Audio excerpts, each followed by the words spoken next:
வணக்கம். நேற்றைய தினம் சென்னை உயர்நீதிமன்றம் கள்ளக்குறிச்சி சம்பந்தமாக சிபிஐக்கு உத்தரவிட்டதை எடப்பாடி பழனிசாமி அவர்கள் அதை குறித்து அறிக்கை விட்டிருக்கிறார். முதல்ல அவர் தன்னை அவர் எடுத்த நடவடிக்கை கொடுத்து தன்னையே அவர் பரிசீலித்துக் கொள்ள வேண்டும். 2018ஆம் ஆண்டு சென்னை உயர்நீதிமன்றத்தில் நெடுஞ்சாலைத்துறையிலே 4800 கோடிக்கு ஊழல் செய்ததற்காக வழக்கு தொடரப்பட்டது. திராவிட முன்னேற்ற கழகத்தின் சார்பில் நான் தான் சென்னை உயர்நீதிமன்றத்தில் அந்த வழக்கை தொடர்ந்தேன். அந்த வழக்கிலே நாங்கள் சிபிஐ விசாரணை கோரவில்லை. ஆனால் நீதிமன்றமே இந்த வழக்கை சிபிஐ விசாரிக்க வேண்டும் என்று உத்தரவிட்டது. இவ்வளவு பேசுகிற பழனிசாமி நேற்றைய தினம் உத்தரவை எதிர்த்து உச்சநீதிமன்றத்திற்கு தமிழக அரசு ஸ்டாலின் போகக்கூடாது என்று மனசாட்சியை அடகு வைத்துவிட்டு நேற்றைய தினம் அவர் அறிக்கை விட்டிருக்கிறார். அவர்தான் முதல்ல உச்சநீதிமன்றத்தை நாடி அவர் மீது சிபிஐ வழக்கு நடத்த வேண்டும் என்று சென்னை உயர்நீதிமன்றம் பிறப்பித்த உத்தரவை எதிர்த்து வழக்கு தொடர்ந்து தடை பெற்றார். அந்த வழக்கு நடைபெற்றது 2022 விசாரணைக்கு வருகிற போது திராவிட முன்னேற்ற கழகத்தின் சார்பில் அந்த வழக்கை தொடர்ந்த நானே சிபிஐ விசாரணை தேவையில்லை என்று எடப்பாடி கேட்டதற்கு ஆட்சேபனை இல்லை என்று நாங்கள் சொன்னோம். காரணம் என்னவென்று கேட்டால் சிபிஐ வேண்டுமென்று நாங்கள் எந்த காலத்திலும் கேட்டது கிடையாது என்று சொன்னால் அதுக்கு பல காரணங்கள் உண்டு. நீங்கள் எல்லாம் மறந்திருக்கக்கூடும். 2016ஆம் ஆண்டு தமிழ்நாட்டிலே திருப்பூருக்கு அருகில் தேர்தல் நேரத்தில் 570 கோடி ரூபாய் கண்டெய்னர் லாரியிலே பிடிபட்டது. அப்பொழுது அதிமுக தான் ஆட்சியில் இருந்தது. மறைந்த அம்மையார் ஜெயலலிதா ஆட்சியில் இருந்தார்கள். அந்த 570 கோடி ரூபாய் கட்டுக்கட்டான நோட்டுகள் தேர்தல் அதிகாரிகள் கைப்பற்றி கண்டெய்னர் லாரியிலே வந்தது. அது எங்கிருந்து வந்தது? கோவை மாவட்டத்திலே இருந்து திருப்பூரில் நடு ரோட்டிலே கைப்பற்றுகிறார்கள். 570 கோடி, 1 ரூபாய் 2 ரூபாய் இல்லை, 570 கோடி. இது சம்பந்தமாக சென்னை உயர்நீதிமன்றத்தில் வழக்கு தொடர்ந்தோம் திராவிட முன்னேற்ற கழக சார்பில். அந்த வழக்கில் சிபிஐ விசாரணை நடத்த வேண்டும் என்று 2017-18 உத்தரவு போடப்பட்டது. இன்றைக்கு 2024 இருக்கிறோம். உங்களை எல்லாம் நான் கேட்கிறேன், சிபிஐ இதுவரையில் அந்த வழக்கை பற்றி ஏதேனும் வழக்கை துவக்கி இருக்கிறதா, விசாரணை நடத்தி இருக்கிறதா என்பதை அவர்கள் கூர்ந்து நீங்கள் தான் சம்மந்தப்பட்டவர்களையும் கேட்டு நாட்டு மக்களுக்கு தெரிவிக்க வேண்டும். ஏனென்றால் சிபிஐ எப்படிப்பட்ட விசாரணை செய்யும் என்பதற்கு இதைவிட எதிர்காட்டு தேவையில்லை. 1 ரூபாய் 2 ரூபாயில் 570 கோடி.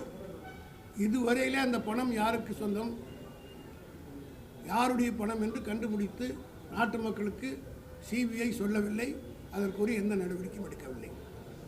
இதுதான் சிபிஐனுடைய இன்வெஸ்டிகேஷன். அதை பற்றி எங்களுக்கு கவலை இல்லை. ஆனால் எடப்பாடி அவர்கள் கேட்பதைப் போல உச்சநீதிமன்றத்திற்கு நாங்கள் போக வேண்டிய அவசியம் இல்லை என்றாலும் கூட கள்ளக்குறிச்சி சம்பவத்தில் உடனடியாக முதலமைச்சர் அவர்கள் நடவடிக்கை துரிதமாக எடுத்து ஏறத்தாழ 57 மருத்துவர்களை அனுப்பி செங்கற்பட்டு, சேலம், காஞ்சிபுரம் போன்ற பல மருத்துவமனைகளிலிருந்து டாக்டர்களையும் அனுப்பி அதோடு மட்டுமல்ல, கலெக்டர் மாற்றப்பட்டார், எஸ்பி சஸ்பெண்ட் செய்யப்பட்டார், சம்பந்தப்பட்ட குற்றவாளிகள் உடனடியாக கைது செய்யப்பட்டார்கள். ஆக எல்லா விதமான நடவடிக்கையும் அரசு மேற்கொண்டது. நேற்றைக்கு தீர்ப்பிலே கூட அந்த தீர்ப்பை பற்றி நான் ஒன்றும் கருத்து சொல்ல விரும்பவில்லை. ஆனால் எடப்பாடி அவர்கள் யோகியரை போல அப்பீல் போகக்கூடாது, சிபிஐ விசாரணைக்கு தயாராக நான் கேட்கிறேன். இவர் தானே முதலில் ஓடினார். இவருடைய ஆட்சி சட்டம் ஒழுங்கு கெட்டுவிட்டது என்று இன்றைக்கு பேசுகிறார். இவருடைய ஆட்சியில் ஒரு வழக்கறிஞர் கொலை செய்யப்பட்டார் என்ற சம்பவத்தை வைத்துக்கொண்டு சட்டம் ஒழுங்கே கெட்டுவிட்டது என்று சொல்கிறார். இவர்கள் ஆட்சியில் நடக்கவில்லையா? இதே சென்னையிலே ஒரு மத்திய அமைச்சராக இருந்த தலித் எழுமறை, அவருடைய மருமகளே கொலை செய்யப்பட்டார். அந்த வழக்கிலே நேற்று 2 நாட்களுக்கு முன்பு தான் தீர்ப்பு கூட வந்தது. நீங்கள் எல்லாம் ஊடகங்களை வெளியிட்டிருக்கிறீர்கள். அது யாருடைய ஆட்சியில் நடந்தது? ஆக தனிப்பட்ட கொலைகள் நடப்பதற்கும் சட்டம் ஒழுங்குக்கும் சம்மதமில்லை என்பதை முதலமைச்சராக இருந்தவர் எடப்பாடி புரிந்து கொள்ள வேண்டும். இப்பொழுது அங்கே ஒசூரிலே வழக்கறிஞர் கொலை செய்யப்பட்டது கூட தனிப்பட்ட விவகாரம், காதல் விவகாரம். உடனடியாக சம்மந்தப்பட்டவர் கொலை செய்தவரும் கைது செய்யப்பட்டிருக்கிறார்.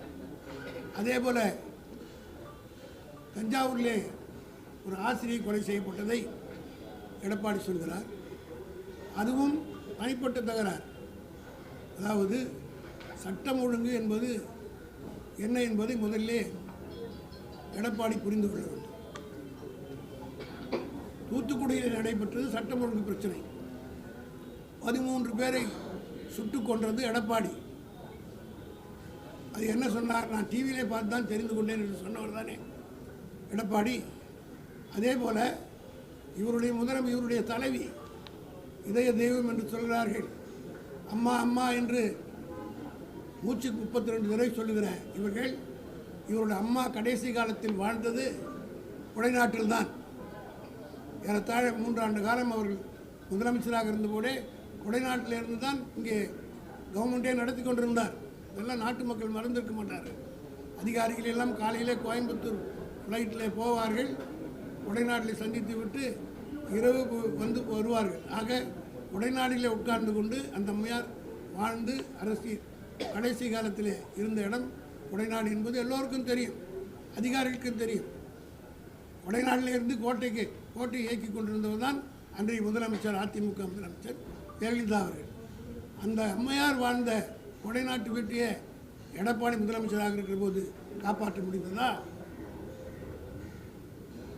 அங்கே காவலாளியாக இருந்த ஓம் பகதூர் என்பவர் கொலை செய்யப்பட்டார். 5 கொலைகள் அங்கே நடந்திருக்கிறது. அது தொடர்பாக பல கோடி ரூபாய் கொள்ளையடித்து கொண்டு போனார்கள் என்று எல்லா விதமான எல்லாம் நடைபெற்றது இவருடைய ஆட்சியில்.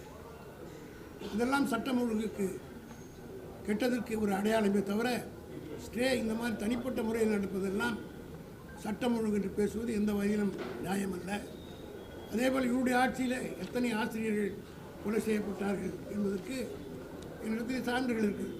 கும்பகோணத்தில் தனியார் பள்ளி ஆசிரியை குத்தி கொலை 2018 நவம்பர் 2ஆம் தேதி. பெரம்பலூர் அருகே பட்டம்பகலில் ஆசிரியை வழிமறித்து கத்தியால் குத்தி கொலை ஆகஸ்ட் 14, 2018.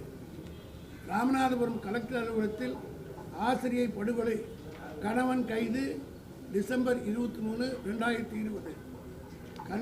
கல்லூரி ஆசிரியை கழுத்தை அறுத்து தீ வைத்து எரித்து கொலை, கோவை ஜனவரி 8, 2017. கள்ளக்காதல் விவகாரம், காரை ஏற்றி கொலை செய்தது ஏன்? கைதான காதலன் பரபரப்பான வாக்குமூலம், சென்னை மே 9, 2017. அரசு பள்ளி முன் ஆசிரியர் படுகொலை, தூத்துக்குடி அருகே அரசு பள்ளியில் பணியாற்றுகிற ஆசிரியர் படுகொலை செய்யப்பட்டிருக்கிறார். இது 8/7, 2019.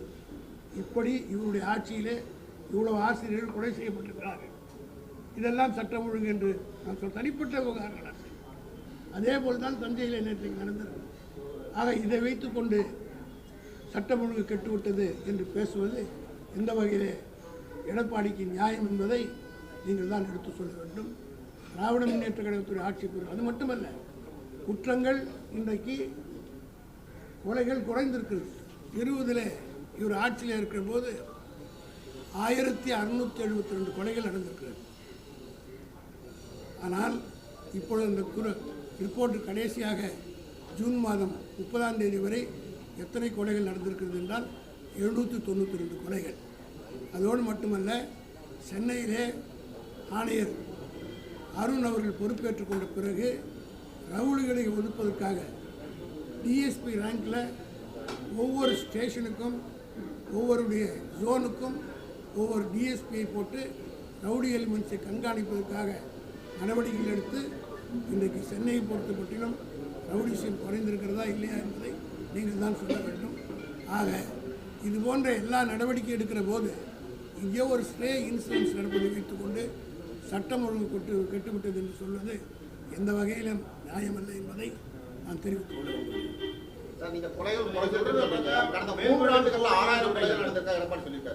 அதுதான் ஆதாரத்தோடு சொல்லியிருக்கேன். அவரும் ஆதாரத்தோட சொல்றாரு. 3 ஆண்டுகள்ல 6000 கொலைகள் நடந்திருக்கு. ஒவ்வொரு மாதம் 80 முதல் 100 கொலைகள் நடந்துட்டு சொல்றாரு. மொத்தமா சேர்த்து சொல்றாரு.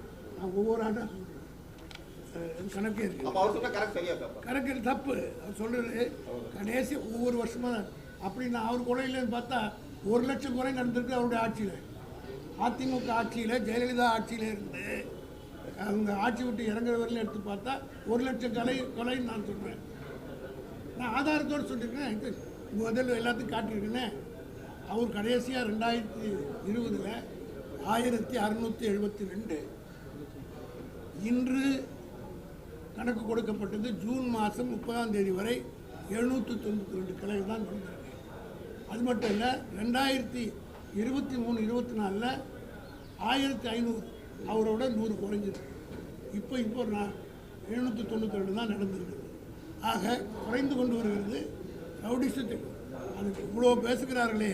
இந்த கள்ளக்குறிச்சி விவகாரத்துக்கு பிறகுதான் விக்கிரவாண்டி தேர்தல் நடந்தது. விக்கிரவாண்டி தேர்தலுக்கு முன்னால் கள்ளக்குறிச்சி பிரச்சனை மட்டுமல்ல, ஒரு வாரத்துக்கு முன்னால் தமிழகத்தையே உருக்கக்கூடிய ஒரு கொலை நடந்தது, ஆம்ஸ்ட்ராங் கொலை. அதை வைத்து பூதாகரமாக பேசினார். அந்த கொலை வழக்கு எப்படி என்ன இன்வெஸ்டிகேஷன் ஆகியிருக்கிறது என்று உங்களுக்கு எல்லாரும் தெரியும். பட்டவர்த்தமாக வெளிவரும். இப்போ யாரும் அதை பற்றி பேசுவதே கிடையாது. இந்த 2 பிரச்சனை வைத்து தான் விக்கிரவாண்டி தேர்தலில் பிரச்சாரம் செய்தார். அதிலும் தேர்தலுக்கு 2 நாளைக்கு முன்னாடி தான் இந்த ஆம்ஸ்ட்ராங் கொலையை நடந்தது. அப்படி இருந்தும் விக்கிரவாண்டியில் திராவிட முன்னேற்ற கழகம் வெற்றி பெற்றிருக்கிறது. ஆக மக்கள் சரியாக இருக்கிறார்கள். மக்கள் மத்தியிலே தவறான கருத்தை பரப்ப வேண்டும் என்பதற்காக முட்டி போட்டு எதோ பல கர்ணங்கள் அடித்து எடப்பாடி செய்து பார்க்கிறார். நிச்சயமாக அது எடுபடாது. தளபதிக்கு இன்றைக்கு இப்போது கூட ஒரு கருத்து கணிப்பு எடுத்திருக்கிறார்கள். அந்த கருத்து கணிப்பில் நான் பல முறை சொல்லியிருக்கிறேன். அக்னி நியூஸ் சர்வீஸ் என்று அந்த கருத்து கணிப்பு தான் மகாராஷ்டிரா தேர்தலை பற்றி கூட சொல்லியிருக்கிறது. மகாராஷ்டிராவில் காங்கிரஸ் தலைமையிலான கூட்டணி தான் வெற்றி பெறும் என்று சொல்லியிருக்கிறது. ஜார்க்கண்டில் இழுபறி என்று சொல்வது அதே அக்னி நியூஸ் ஏஜென்சி தான் ஒரு கருத்து கணிப்பை வெளியிட்டிருக்கிறார்கள். தமிழ்நாட்டிலே 54% are satisfied with MK Stalin's government, 17% are satisfied to some extent, 29% are not satisfied. ஆக இந்த கருத்து கணிப்பை வச்சு பார்க்குற போது 71% மக்கள் இந்த அரசுக்கும் தளபதி மு க ஸ்டாலினுக்கும் ஆதரவாக இருக்கார்கள். இந்த 29% இருக்குதுல்ல, இதில் தான் எல்லாரும் பங்கு போடுறாங்க.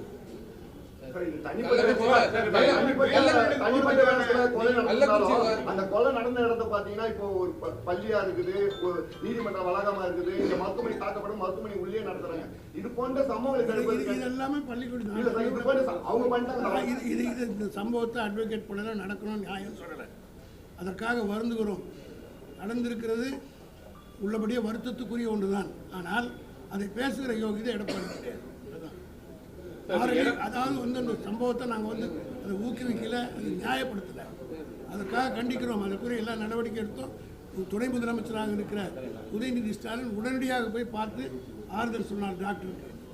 அதே போல் இந்த சம்பவங்கள் தவிர்க்க முடியாது. இன்னிவிட்டபிள். ஒரு பெரிய சொசைட்டியில் இதெல்லாம் வந்து நடக்கிறது ஒரு பெரிய சர்க்காரில் நடக்கிறது தான். ஆனால் இதை வச்சு பெருசாக சுவாதி கொலை நடக்கு நுங்கம்பாக்கம் ரயில்வே ஸ்டேஷன் பட்டம்பகலில் நடந்து என்னாச்சு? அதில் கைது செய்யப்பட்ட அந்த நபர் ஜெயிலில் செத்தார். இவங்க ஆட்சியில் தான் நடந்தது. இப்படி நீங்கள் டிக் பண்ணிக்கலாம் ஒன்று ஒன்றா வந்துக்கிட்டே இருக்கும். அதனால் ஒரு இன்சிடெண்ட்டை வச்சு அதற்கு லா அண்ட் ஆர்டர் கனெக்ட் பண்ணக்கூடாது. நீங்கள் ரொம்ப ரேஷனல் கொஸ்டின் கேட்டீங்க. சுவாதி கொலை எங்கே நடந்தது? ரயில்வே ஸ்டேஷன், நுங்கம்பாக்கம் ரயில்வே ஸ்டேஷனில். அந்த பையன் கைது செய்யப்பட்டான். அவன் ஜெயிலில் செத்தான். ஜெயிலில் உங்கள் கஸ்டடி, லா அண்ட் ஆர்டர் உங்கள் கையில் எல்லாம் இருந்து என்னாச்சு? ஏன் மறைச்சிங்க? பொள்ளாச்சியில் என்னாச்சு?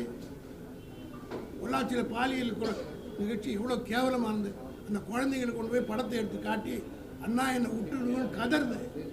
அந்த கதற காட்சியெல்லாம் எடப்பாடி ஆட்சியில் நடந்ததா இல்லையா? அதான் லா அண்ட் ஆர்டர். நீங்கள் கேட்டதுக்காக நான் சொல்கிறேன். பொள்ளாச்சியில் என்ன நடந்தது? அந்த குழந்தைகளை பள்ளிக்கூட பெண்களை எல்லாம் ஃபோட்டோ எடுத்து போட்டு காட்டி பிளாக்மெயில் பண்ணி நடந்ததெல்லாம் இவருடைய ஆட்சி காலத்தில் தானே. அதுக்கு அண்ணா என்னை விட்டுருங்கன்னு கதறுது அந்த குழந்தைங்க.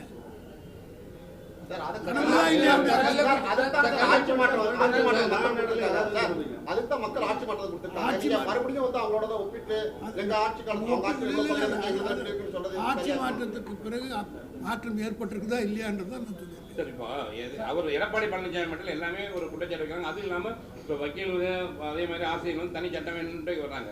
இப்போ உங்களுடைய நடவடிக்கை என்னவா இருக்கு? ஏன்னா நீங்க வந்து என்ன நடவடிக்கை வந்து நடவடிக்கை உடனடியாக எடுத்திருக்கிறது. எல்லா விதமான நடவடிக்கையும் மேற்கொண்டிருக்கிறோம். அதுக்கு பல சாட்சிகளை நான் சொல்லியிருக்கிறேன். அதான் நான் சொல்லிட்டு இருந்தேன், ஆரம்பத்திலே சொல்லிட்டேன். இந்த சம்பவங்கள் எல்லாம் வருத்தப்பட வேண்டிய ஒன்று, தவிர்க்கப்பட வேண்டிய ஒன்று, விரும்பத்தகாத நிகழ்ச்சி தான் நடந்து விட்டது. அதற்காக அரசு நடவடிக்கை எடுத்திருக்கிறது. அதிமுக குறை கூறுவதும் அதிமுக திமுக குறை கூறுவதும் நடக்குதே தவிர நாட்டுக்கு இருவருமே நல்லது செய்யலன்னு உயர்நீதிமன்றம் ஒரு கண்டனத்தை தெரிவிக்கிறது. அதே நீதிமன்றம் எங்களை பலமுறை பாராட்டியும் இருக்கிறது. சில நீதிபதி இப்படி சொல்லியிருக்கிறாங்க. அதனால நீதிபதி கருத்துக்களை நம்ம சொல்லுவோம்.